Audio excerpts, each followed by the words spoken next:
Welcome to the Trouble with Writing podcast, where we chat about the real issues that stop multilingual writers producing effective English and see where we can help. Hi, Pete. Hey, Paul. Hi, Phil. How you doing, guys?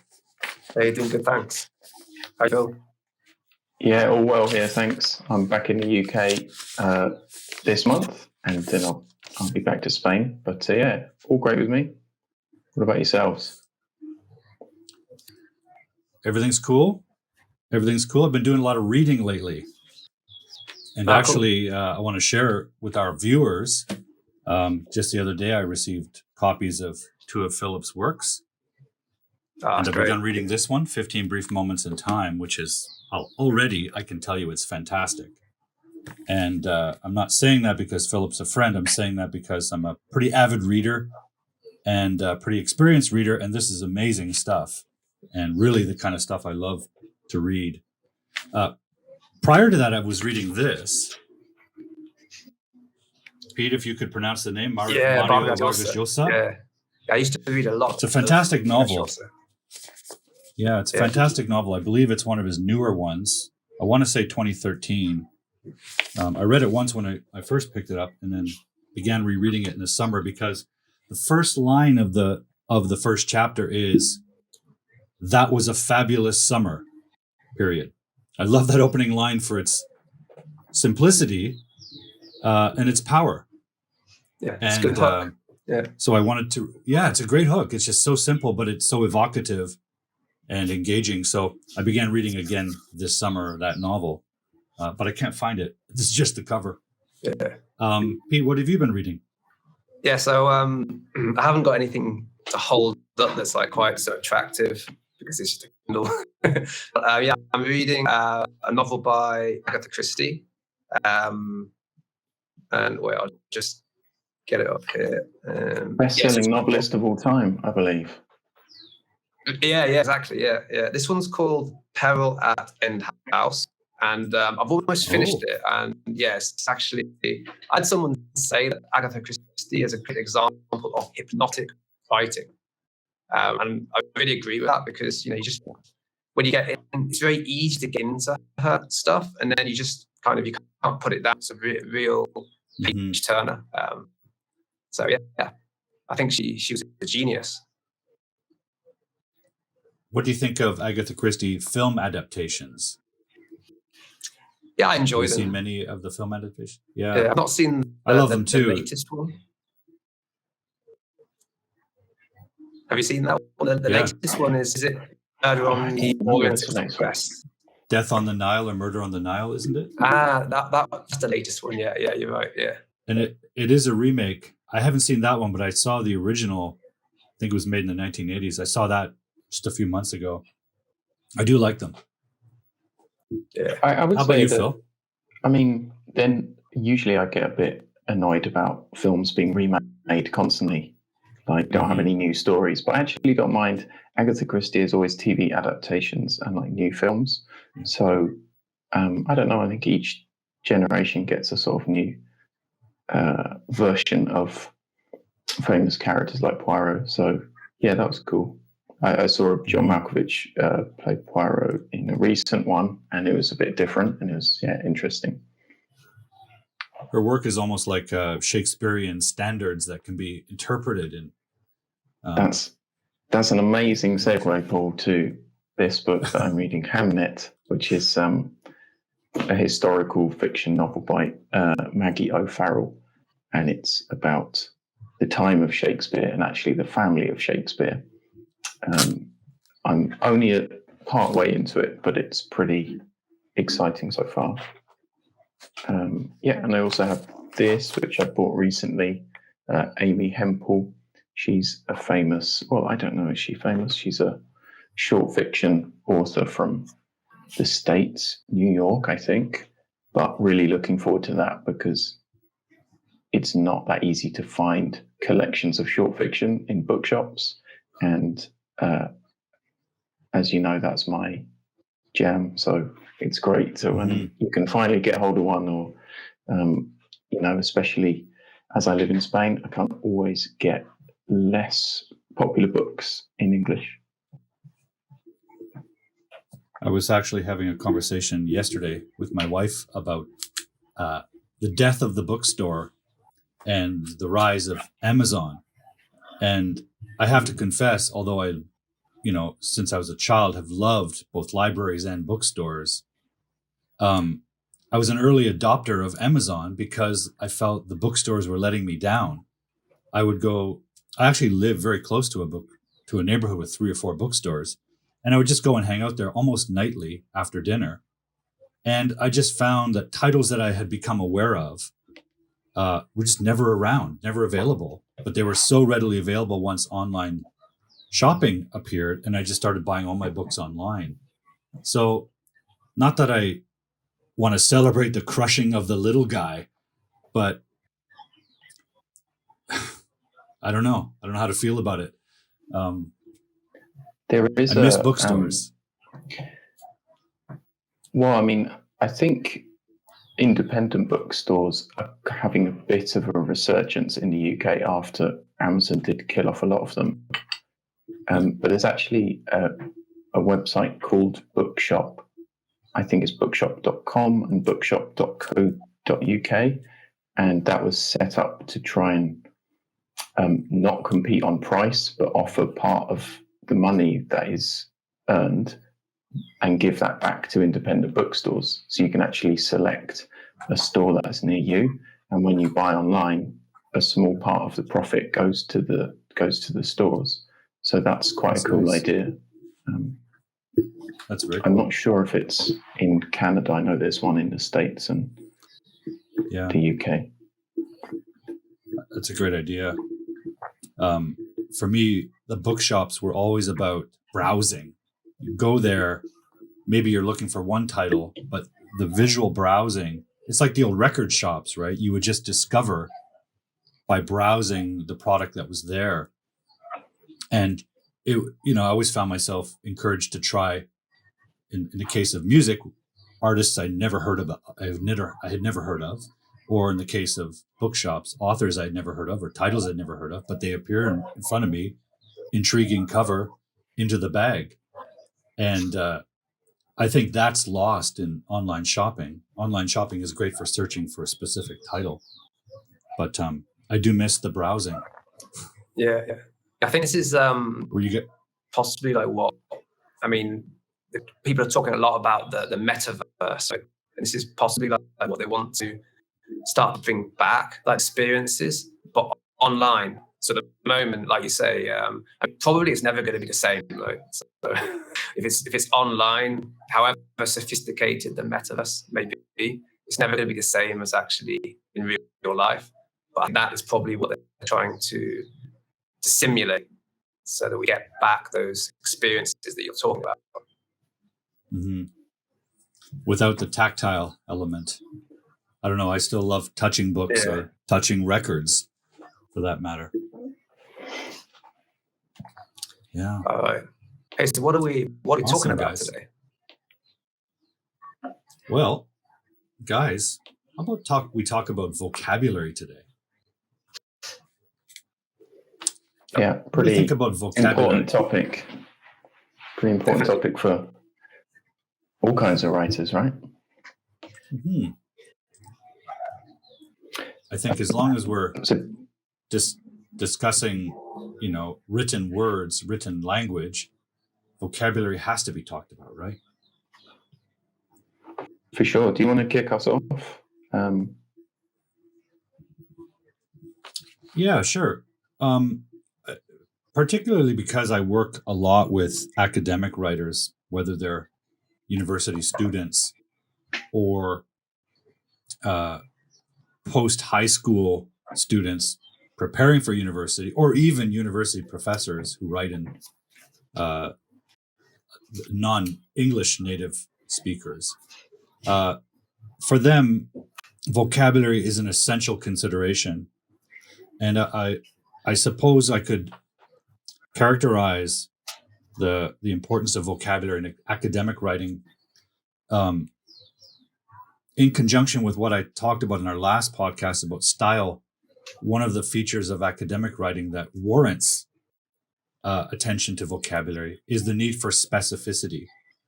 And depending on what discipline you're writing about, whether it's medicine or sociology, it's going to have its own cluster of what we might call academic vocabulary. But what it really is just words specific to that discipline that may or may not be commonly used elsewhere. So I think what's often called academic vocabulary is really just vocabulary specific to a discipline. As you can imagine, something like medicine has a lot of words that we wouldn't use discussing sociology or the arts. And I think it's essential for someone writing in those disciplines to really narrow those, how can I say it, narrow down the parameters of the discipline they're working in. How do you do that? Well, there are all kinds of lists you see floating around online. And they're useful to a degree, but they tend not to be discipline specific. There's something that's known as the academic word list that was developed, I think, University of Victoria in New Zealand. Is it New Zealand or Australia? Where's Victoria? Australia, I think. I think it's, yeah. And that's a sort of general overall academic word list that every college student needs in their arsenal. And it's pretty good, but what are you supposed to do with it? Are you supposed to, memorize all of these words and hope you need them someday? I don't think that's effective. For me, and you guys tell me what you think of this, but for me, the number one recommendation I make to all of my academic students is read. Read in the discipline you are studying. And if that's a problem, if I meet resistance from my student, like, oh, teacher, I don't like reading. Well, why are you studying that discipline is my next question. If you're not interested in that topic, get out of it. Or if they're studying that discipline for reasons that are not related to the field itself, like they think it's going to lead to a good job, then for me, I would just say, look, if that's all you care about is getting through that and getting a degree, then maybe all you need to do is memorize these words and sprinkle them like salt and pepper on your writing and hope for magic. So I don't know. Maybe I feel a little bit jaded about it, but I think really if you are interested in a certain discipline and that's what you chose to study, then the best way to see the vocabulary in use in context is to read. And then when you encounter words you don't know, get the old dictionary out, learn the word, learn the definitions, learn the varieties of definition, learn the part of speech, learn the grammar involved in the word, and then practice using it.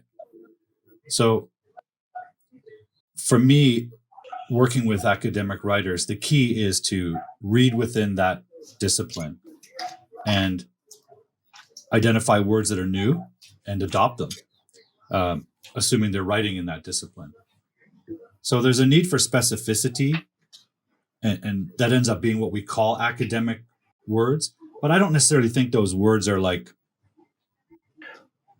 unique to a discipline and you just never use them elsewhere.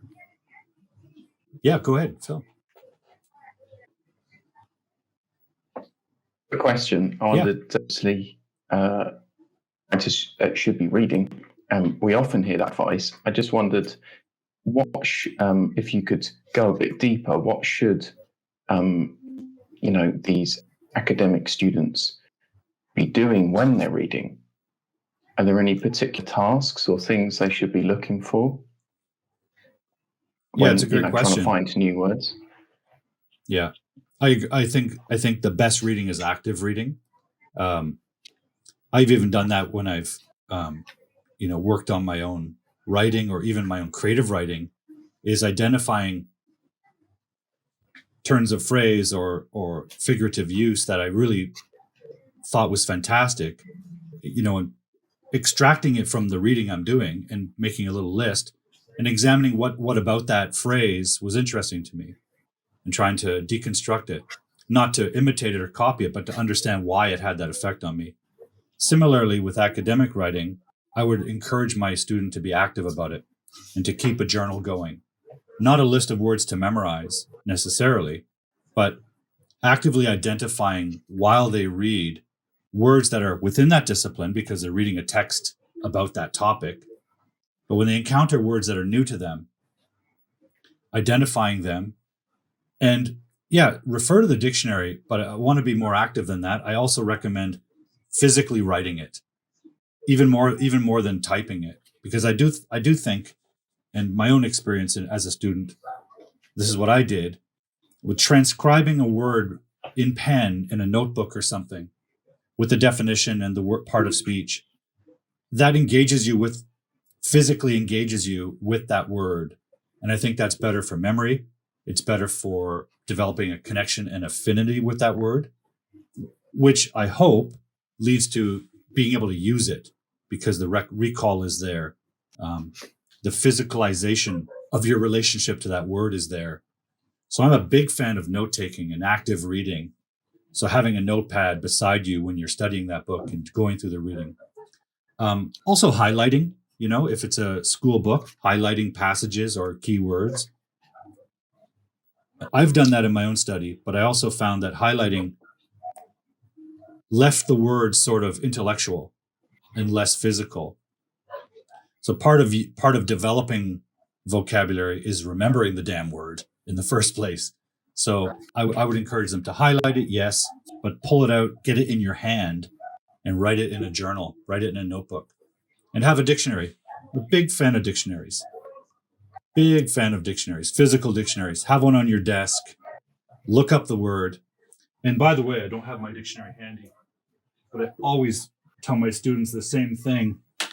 When you look up a word on your phone, yes, it's convenient while you're on the bus or the tram or something. But when you look up a word in the online dictionary, you get the word in its definition. However, if you do the same thing in your hard copy dictionary, while you're looking up that word, you're also absorbing hundreds, maybe thousands of other words at the same time. You find that word by scanning down the page. And in the process of learning that word, you might also take a moment and learn the word beside it. So I just think there's more to be gained from a hard copy dictionary. It's not convenient to lug around the big Oxford, but I recommend having one on your desk. But yeah, in summary, Phil, I definitely espouse active reading and pulling out vocabulary and making it physical. I think you made a good point, firstly, about lists. So it's much better to make your own list than to find a pre-made list on the internet. Absolutely. Basically because of context. If you make your own list, it's because you've picked out these words from things that you've read, things that are meaningful to you. And so that's going to be much more memorable. Those words are going to be much more memorable than just random words find in lists. There are good lists and bad lists, but the best list is going to be your own list. So that would be the first thing I would say, to come back on some great points you're making there. And the other thing about dictionaries, I would add that whenever you look up a word in a dictionary, you want to consider the different forms of that word. Right? So you look up the noun, but then also consider there might be a verb to it too, or there might be an adjective. Absolutely. So you want to make the most of that word with its different forms. Also, because I think it's very important to separate vocabulary from grammar. So one thing is learning a new word. Another thing is, can you use it in a sentence? And when you write a sentence, there's a grammatical element to that, right? So are you able to understand how to use the noun form of this word, the verb form of this word? So that would be a couple of things I would say about that. Totally agree. Yeah. Good points, Absolutely. Pete. And I think that's a big difference between speaking and writing, at a professional level in English. It's going that one level deeper and saying, right, well, I know what the word is, but yeah, if you can, all of its forms, then you have the variety to produce, better sentences and use it in certain constructions, that will help you to use the best, more powerful vocabulary. And I also really liked your point, Paul, about physically writing. I don't remember where this stat comes from. I think I saw it on the British Council. There was an article about vocabulary, and they said that it takes something like 17 instances or encounters with words until you can activate that vocabulary. So if we imagine that seeing a word for the very first time is one encounter, looking it up in the dictionary is another, writing it physically is another, looking back at it the next day and checking it is another. So we need this constant frequency of encountering words that helps us to actually activate them, not just remember these new words. You really want to make it part of yourself, part of your thinking, part of your. Well, I guess the term is vernacular, but I think we're talking about something a little more personal, a little deeper, right? Making these words part of your life, part of your identity in a way. I also think both of you there, you've both touched on developing sequences for learning words. So, I mean, Paul, you're talking about you're reading first, then you're highlighting, right? And then you want to take out those words. Right? You first might, if you don't understand them from context, you might go to a dictionary, and then you want to record them, right? And when you record them, you also then want to use them, right? So we're talking about activating. I mean, first step, as we said, is reading, right? You have to read to get exposure to this vocabulary. And the more times you come across the word, then the more likely you're going to at least understand it. But the question is, will it be enough to activate it? You actually use it in your own writing? Probably not, unless you actually go through those other steps. And once you record the word, that's when you want to also think of using it. And I would say definitely try to come up with your own example. That's something I always tell my students. And if the example is firstly in the context, the content you want to use it in your writing, that's important. Another way is to make it very personal to you. So the more something is in a meaningful context, or it's personal to you, the more you're likely to remember it. So sequences, I think, to learning words is really important.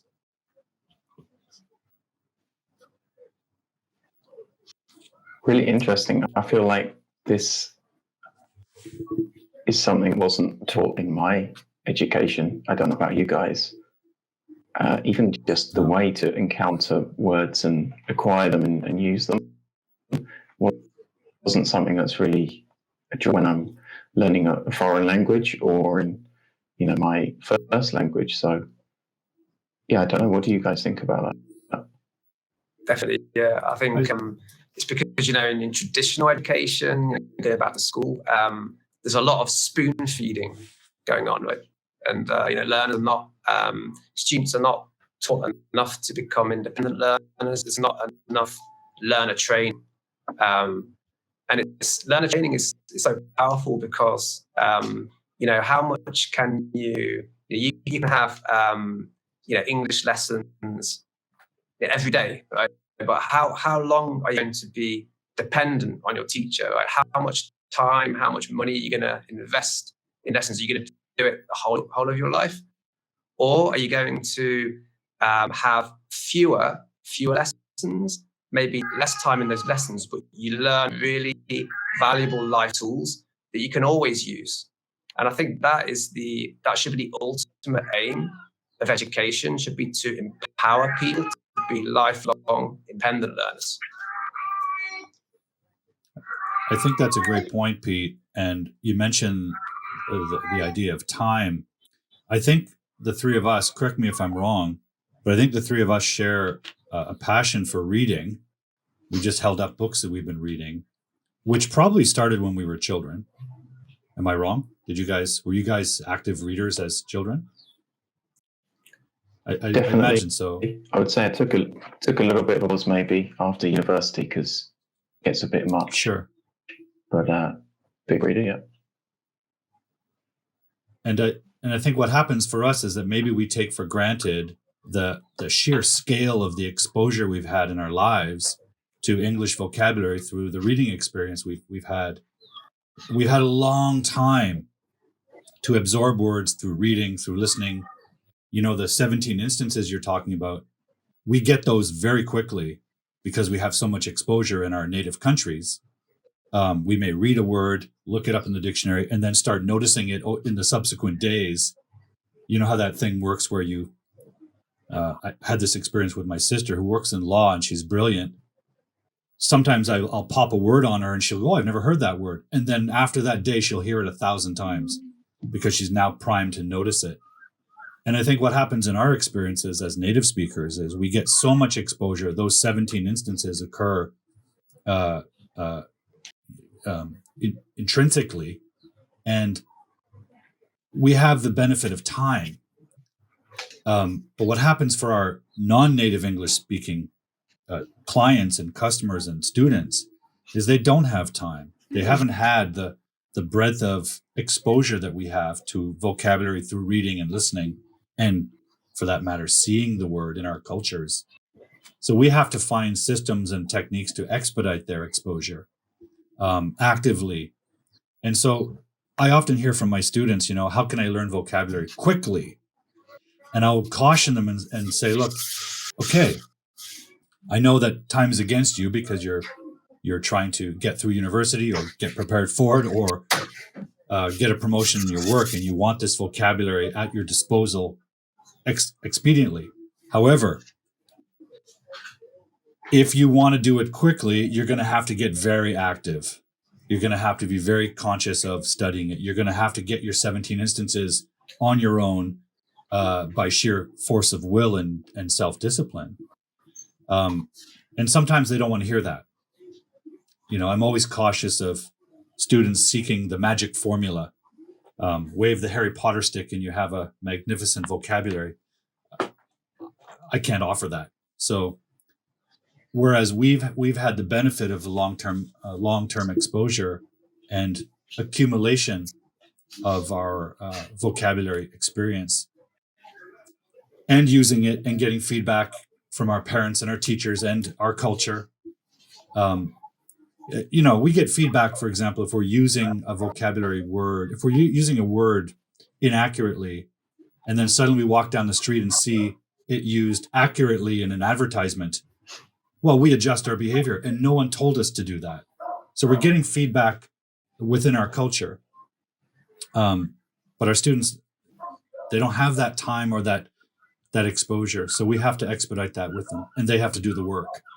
That's my experience. Would you guys feel the same way? Absolutely. Or yeah, find the same and that's really the challenge to make learners understand the value of doing it, because it happens so often that you can explain these systems to learners, but to get them to actually do it, they have to understand the value of it. So, for example, I always tell my journalist students, if you want to really engage your readers, if you want to establish yourself as an authority on the topic you write about, you have to go through these sequences, you have to implement these systems.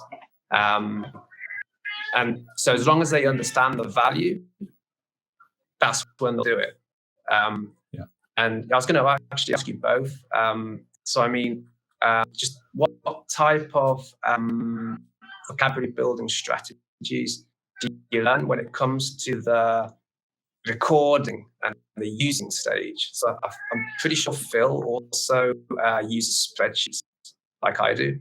I don't know if you wanted to talk a little bit about that, Phil. Please. Yeah, I'm curious. I don't use them, so I'm curious. Just wanted to touch on what Paul said about getting students to read, and they often want to do it all at once and acquire all these words. I think a good word to use is sustainable. Building habit that's sustainable using a system, like Pete said, that's sustainable. Something, if somebody says, "Oh, well, I hate reading novels," well, they're not going to. What's the point in giving them 10 novels that they must read and note down all the interest words? That's not going to work for them. So I think it's about writers understanding what will work for them and appreciating that building a system which they can continue and which is reading that's relevant and interesting for them. That's the type of reading to go for. Exactly. And absolutely. Spreadsheets. I often work with writers who are going to need similar types of words again and again. And that's great if they have a certain vocabulary, but they're going to recycle and write articles and blogs which are quite similar. So good idea to build it, and Spreadsheet can help them do that. The reason it works well is it becomes a resource. It sounds pretty boring saying spend 10 minutes a day, adding words that you find to your spreadsheet and filling out all of these boxes. But again, like Pete said, if you can teach people that the value is, imagine in a year's time, you've got a spreadsheet with 10 different tabs, and the tabs are all of your specialist topics that you might be writing about. If you need to write a blog about cryptocurrency or something like that, you can go to your technology tab or your cryptocurrency tab and just have a quick browse of all of these terms that might fit in, and it will make your first draft so much richer, and it will really help you when you're looking for specific terms. So, I think people might use spreadsheets or list building their own lists in different ways. But the best thing is that it can become a resource for writers to utilize and to make their work more powerful. Is that something I do too? Yeah. I've never done that, but I'm going to do it now. It sounds great. There's a couple of things that I suggest writers add to their spreadsheet, as well as the definition or what the word is in their first language. Things like word forms. That is an immediate way you can write. If you've got the word justify, then when you write that in, you can think, is there another form of that? Justification? Yes, that's a noun form. Type that in, and we have another encounter. Other things I'd suggest: synonyms. Just getting used to having a quick look on thesaurus.com or in a physical thesaurus if you want one of those on your desk as well. And another box on the spreadsheet would be an example of the word in use. So writing your own example, maybe finding an example as well that you can add. Any other things you suggest, Pete? Yeah, I mean, I think those are great things that I always get students to do. Actually, the synonyms one I like. I like this. Idea of using a thesaurus. The context is absolutely essential. So the first thing going from this reading stage, right, to the highlighting and the recording, they should always take the context from what they've read. So then it all ties together. So you're reading something that, like you said, Phil, you're interested in, it motivates you. For my journalists, it's something they want to write about. So when they're doing the search on a topic, right? And then they highlight useful vocabulary. So things like idioms are going to really help to engage their readers, or phrasal verbs. I often tell students to add a little bit of figurative language in their writing is a great way of engaging, of giving it more impact, clarity, because quite often this more figurative language, it can take more abstract ideas and make it more concrete, right? So yeah, this type of language, when they then record it on the spreadsheet, it's very important to use the context. So actually, literally you can cut and paste from the article you noticed the vocabulary item, cut and paste that sentence onto the spreadsheet. That will be the first thing. And then what you said, Phil, give your own example. And that can be quite challenging for learners. So what I always tell them is the more examples you've seen first, the more you're going to really hammer home that meaning, you're going to really get the meaning. That's where, using a dictionary is really good, because, good online dictionaries, they always show you, a few examples of how to the word.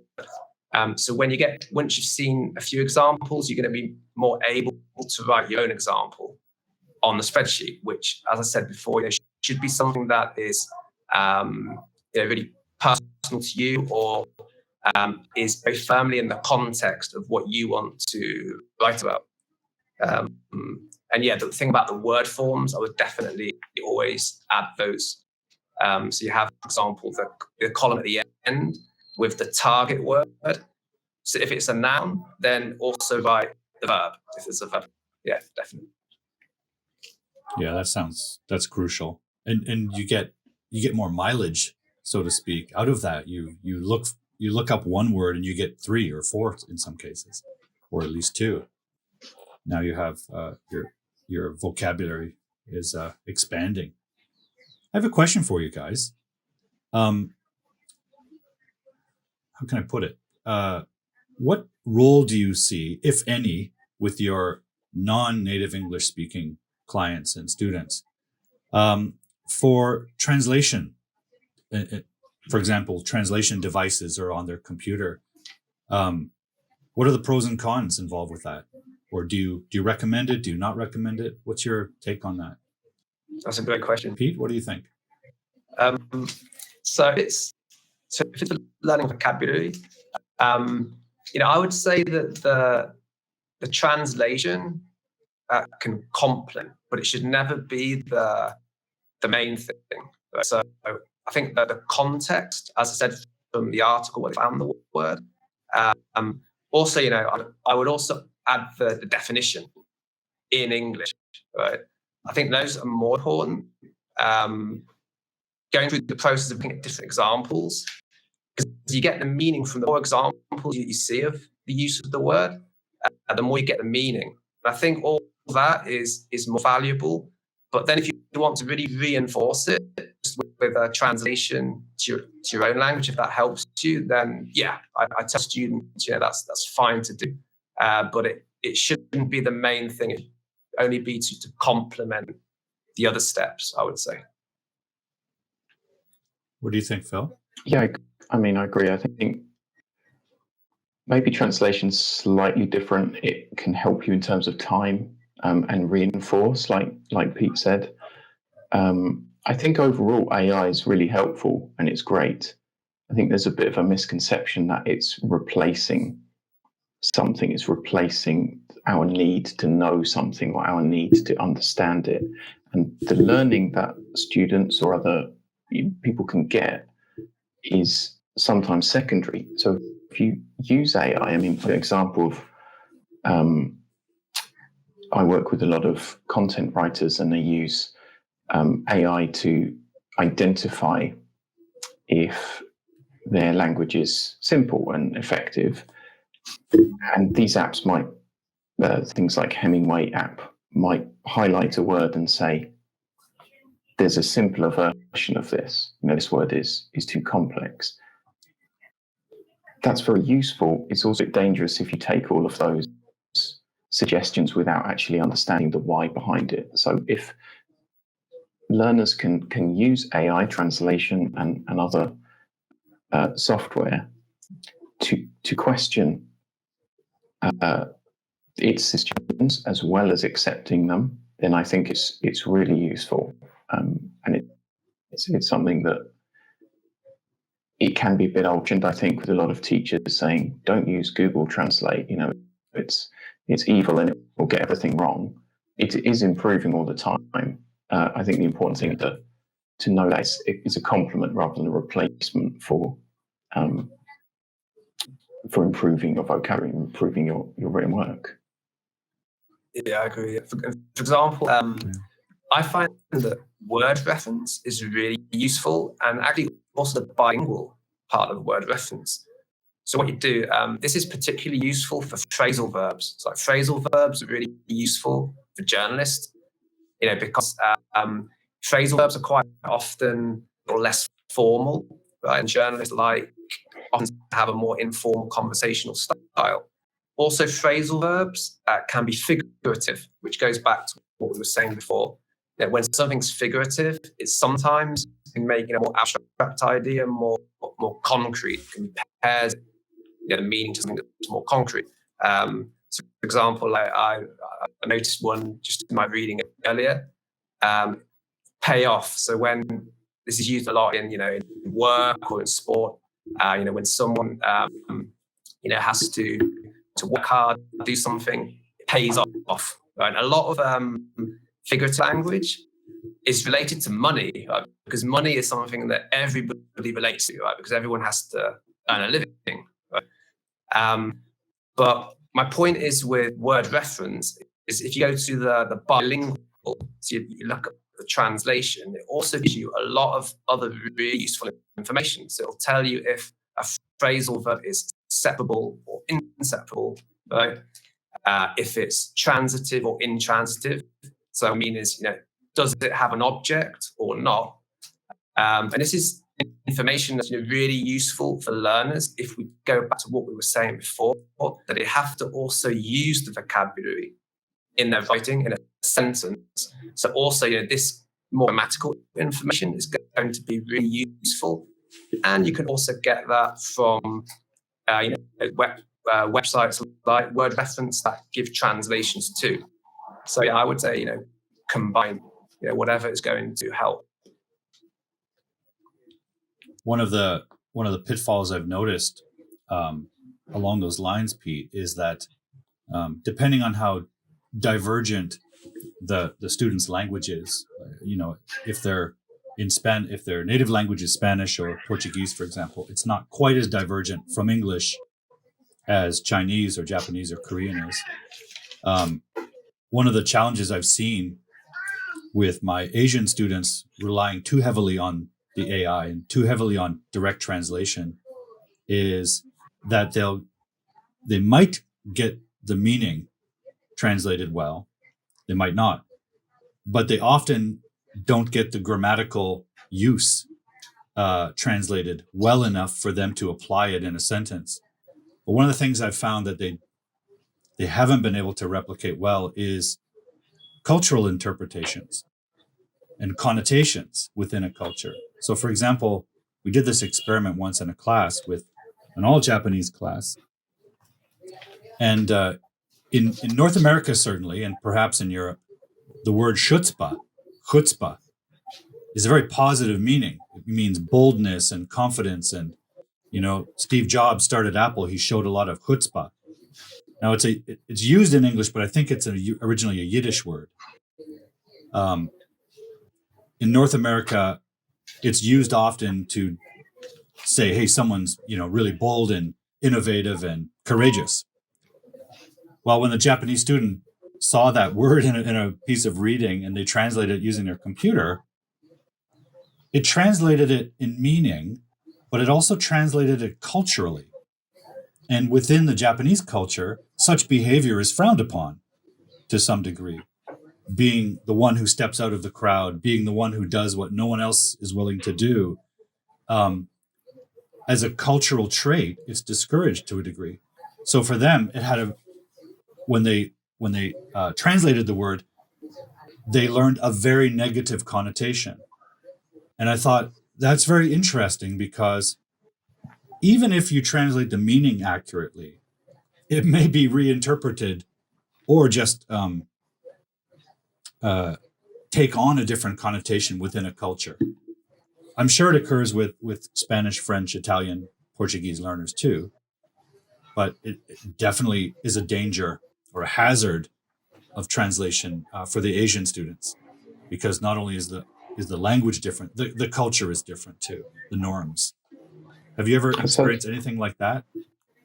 It's such an interesting point, because if you imagine the world of English and how it's expanding and how so many people, different people are interacting and using it, if you imagine that without anyone at the helm, without any kind of anchor to the language, without Americans there to say, in our cultural understanding, chutzpah, which is a word from a different language used in this way, without that,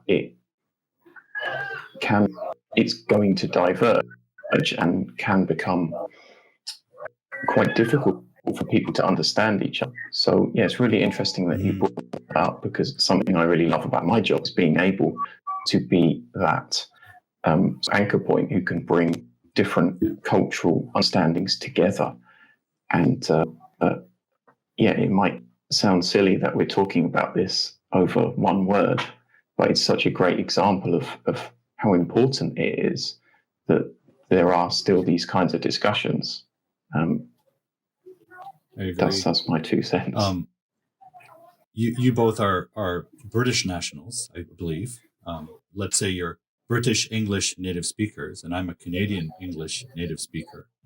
And for learners, I have noticed that they really want to know they really want to cling to a standard, right? Like mathematics, 1 + 1 will always equal 2.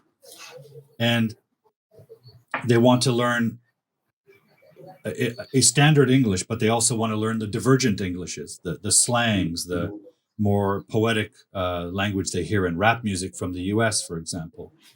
And, there's a lot of discussion about who owns English. And now that it's out there in the world and being used by so many different people as either a first or second or third or fourth language, how it's evolving. And I agree with that to an extent. It should evolve. And whoever uses it claims ownership of it to a degree. But I also think Phil's got a great point. There has to be some kind of common ground, whether it's grammatical or vocabulary. Without some kind of standard, we're entering into chaos. Like, I've said this before in one of my live shows, like, if we don't all agree that this is a pen, then meaning is lost. And if we don't all agree that English works subject, verb, object, or complement, we're not going to understand each other. But I guess the question is, and maybe this is for another podcast, but how standard should our standards be? When students ask me, teacher, what's the standard English that I should follow? Personally, despite being a Canadian, I always defer to the Oxford. I always recommend use the Oxford Dictionary or the Oxford Learner's Dictionary, because for me, British English is the source. It's the wellspring of the language. Canadian English is a deviation from it. American English is a deviation from that source. And I'm not saying all my students have to follow Oxford or Cambridge English. What I'm saying is, if you're confused about something, go to the source. And I think there should still be a source. Am I wrong in that? Or how do you guys feel about that coming from where you do? So, for example, at the moment, a lot of my students are actually teaching a group of students who are writing for a North American audience, actually the USA. So that's their audience, right? So therefore, my, what I do is I encourage them to read articles written by journalists who write for a US audience, right? And so what's important there is, for me, is how that community uses language, right? So we know that there are differences between British English and American English, right? And some British people, might say, you can't say that. That's not right. I don't know. For example, I think one example is, I think in British English, at least traditionally, we didn't use the word impact as a verb. So we wouldn't say like impact something. We would say have an impact on something. At least traditionally that was the case. So then the question is, so is then it wrong to use it that way? I would say no, right? Because it depends. The language evolves. It depends on the people who use it, and it becomes standardized in American English in that way to use impact as a verb as well as a noun. Then who am I to say that that's wrong? And I would encourage my students, if they're writing for a US audience, I would say, yeah, you have to use the language the way that they use it. I don't know if that answers your question, Paul. Well, it does, and it also points to the real ultimate goal is communication, communicative effectiveness, not passing the test or holding to the standard and meeting someone's approval. The goal of your language use is for the other person in that community to understand what you're saying. I think that's sort of the higher good, if you will. Yeah, I think it's. What do you think, Phil? I think it's great what we've talked about so far of developing a richer vocabulary, but I wanted to focus on that word powerful as well, which is a really interesting way to think about what words we use. As I said, I've worked with a lot of writers who are writing web content and articles, which will probably be consumed by non-native speak English people in different territories or countries. And there's actually an interesting dictionary. There's a few different versions of it, but there's movements towards plain English, and there's a dictionary called the I'd have to look it up. I think it was the New General Service List, which is a group of, I think it's just under 3,000 words, something like 2,800 words. And that encompasses over 90% of all use of words. So if you know these 2,800 words, then you're getting sort of 90% coverage of the English language. And so what can make vocabulary powerful is if everybody's understanding every word that they read. And so for writing, I think one important thing is, for writers to consider their audience, as Pete said, and sometimes to choose these simpler words, which are more likely to be 1, 2, 3 syllable words. There's going to be fewer 4 syllable words, fewer Latinate words in there.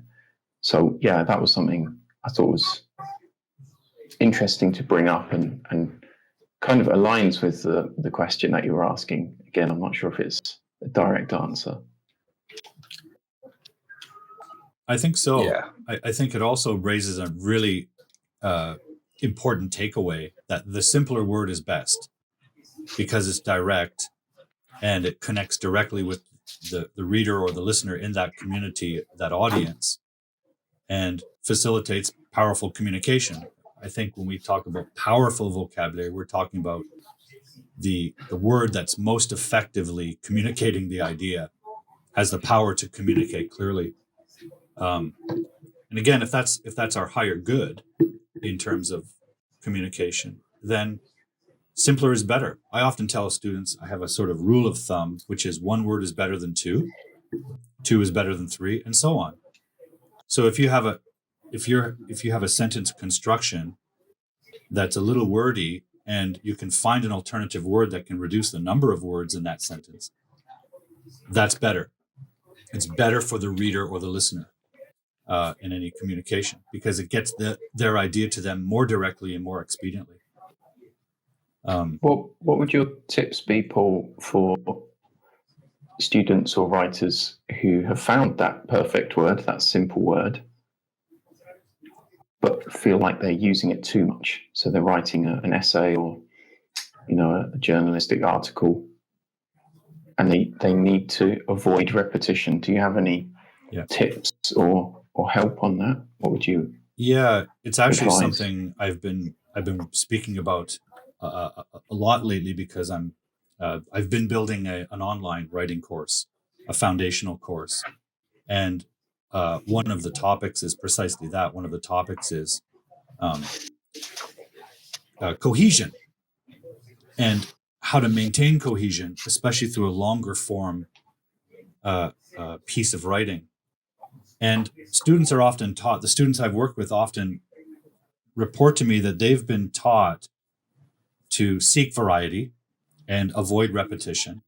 And I don't disagree with that. I think in English, repetition is discouraged because we want to use it to have impact. We want to use repetition sparingly so that when we do use it, it has the power that we seek from repetition, which is emphasis or reinforcing an idea. But if you repeat all the time, that one instance of repetition is going to lose its power to move. So we discourage the repetition. On the other hand, sometimes they get carried away. And what they'll do is they'll lose cohesion because whatever the key topic or the key idea of a paragraph is, I want them to use that word repetitively because it's holding the idea inside that word and it's maintaining the cohesion throughout. So this is what we call keywords. And I emphasize the use of keywords. And every paragraph may have one or maybe two only. So I would seek variety everywhere except the keyword. So if you have a long winding paragraph that goes into all kinds of tangents held together by what? Well, they can be held together conceptually by the keyword, but also typographically. Just seeing that same word maintains a reader's focus on an idea. So especially with these longer paragraphs in an academic writing, they can go all over the place and connect source material and so on. It's really important to bring all that together somehow, and repeating a key word, even up to 5 times in a paragraph, is an effective way of keeping it cohesive. Because I also believe that students are often saying to me that synonyms are 2 words with the same meaning, and I dispute that. I think every synonym is slightly different. It conveys a slightly different reality. Because, and correct me if, disagree with me if you want, I think that over time, if 2 words meant exactly the same thing, one of them would have evolved out of use, and we'd be left with one that's better. That being the case, when I work with students on this issue, I will try to encourage them, if their key word of the paragraph is, population, don't look for a synonym for the word population. That word population is specific and it's going to hold the idea together. So let's repeat population, but let's seek synonyms elsewhere in the verbs, in the other words that are not the crucial word of the topic. So I don't know, that's a long-winded way of answering or addressing the issue, but I think variety is essential because as readers, we crave novelty. We crave every sentence introducing a new idea that's exciting and enriches our understanding. And every word does likewise. But I also want to encourage them to repeat specific keywords that hold the topic together conceptually. Does that make sense, guys? Yeah, absolutely. Yeah, I definitely agree on the synonyms not being the same word front. They can be real close, but I think there's a little difference. One thing that I often suggest, going back to this spreadsheet that we talked about and how we are learning and implementing words, is using a different form of the word. Mm-hmm. Like you said, Paul, if there's a keyword that you need to keep hammering home, you can use different forms of that word. Exactly. I got a couple of examples here. Rather than saying a mass of people, you could say a massive crowd. So we've changed, a noun to an adjective there. Or what's another one? Rather than the effect of the market on inflation, you could have the market affects. The market affects with the verb. So that has a resonating effect. Yeah, I mean, it can just help you to tweak words so that they're not literally the same word form being used again and again. That's something that I suggest rather than, going for wacky synonyms, which you found in a thesaurus and you've never seen before, because they're likely to be wrong or call attention. I think if they use synonyms in place of keywords, what happens is the reader's attention starts straying from the topic and can be misdirected depending on how divergent the synonym is, can suddenly start taking the reader into a different direction. Like, hey, I thought we were talking about massive crowds or a mass of people. Now we're talking about religious mass or something else. That's the synonyms have a way of taking you into new areas that may or may not be where you want to be. Sorry, I think I cut you off there, Pete.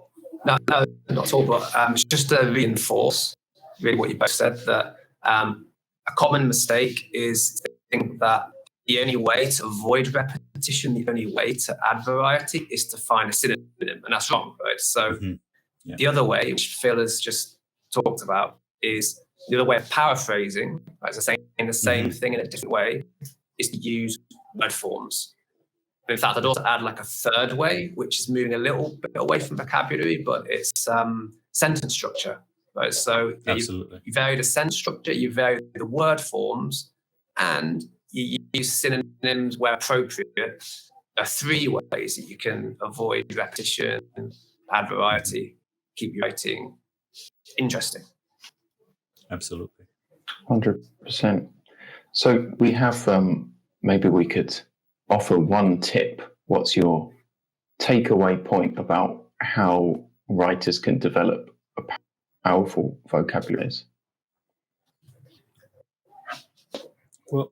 Well, I'll put in my 2 cents. I think for me, it really begins and ends with reading, but active reading. So I would encourage anyone who wants to develop a powerful vocabulary to read within their discipline or genre, and do so for pleasure, but maybe a second pass that's more active and extracting the vocabulary. And I had never used this technique before, but I love your technique of spreadsheets. I'm definitely going to adopt that if you don't mind. So read actively and build spreadsheets.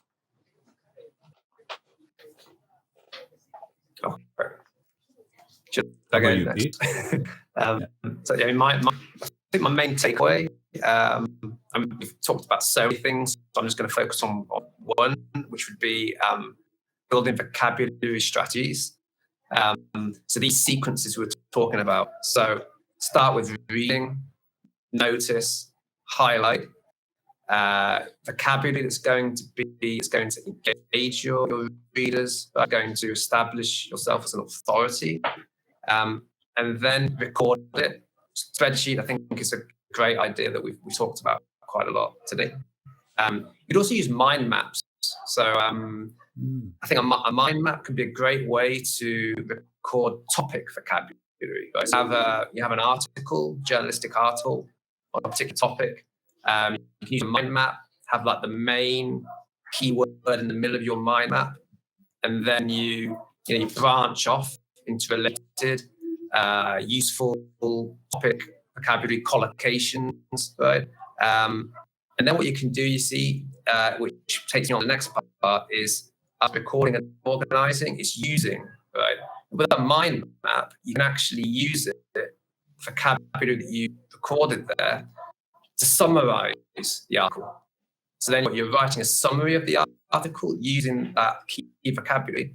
And that's so important to use it in order to activate it.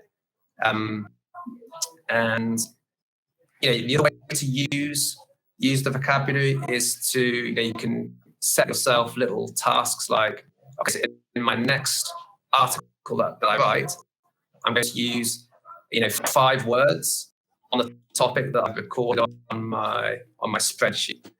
So to summarize, it's really important to establish these systems, as we say. You can go through the steps, repetition, right? Notice, highlight, record, organize, use. Great. Great. I definitely second that point of, those are both probably the main ways or the great way to acquire new words so that you can develop a vocabulary, better vocabulary. I think I would make the point about context and perhaps audience as well. Sometimes the most powerful words are simple, are short, and everybody knows them. If that is your objective when you're writing a piece of web content or a simple message, sometimes the type of words that you'll need to use will be more expert, right? You'll need more collocations and more technical terms, which will be 2 or 3 word terms. They will be longer. So I think that the point I would make is on context. Make sure that the words that you are using fit the context of your writing and are going to be the most powerful for your audience. I think that's a great point, Phil, because the audiences will vary depending on the discipline or the genre of the writing. And ultimately, they're the ones that need to understand what you're saying. So when we talk about power in vocabulary, it's the power of the reader to understand your idea that we're after. So I think you make a good point about remembering the reader, keeping the reader in mind, right? Excellent. Sure. Well, on that note, lots of great ideas. Yeah. On that note, maybe I'll wish you a good reading month. Hope you finish your books, whatever you're reading, and pick up some interesting new terms. I'm going to have to read this too, Phil. Where is he? You published this quite really recently, right? It's 115. Yeah, it's available in the UK and it's not available digitally. So it's a expensive game to post it around the world, but I would love you to read it, Pete, of course, and recommend everyone does the same. And people can check out my website if they want to find out what else I've written. We can put the link to purchase it in the notes, Philip. I think that would be great. Very kind. Stay cool in the UK, Phil. It looks like it's do my best. It's pretty warm here. Yeah. Yeah. Okay, guys. See you next time then.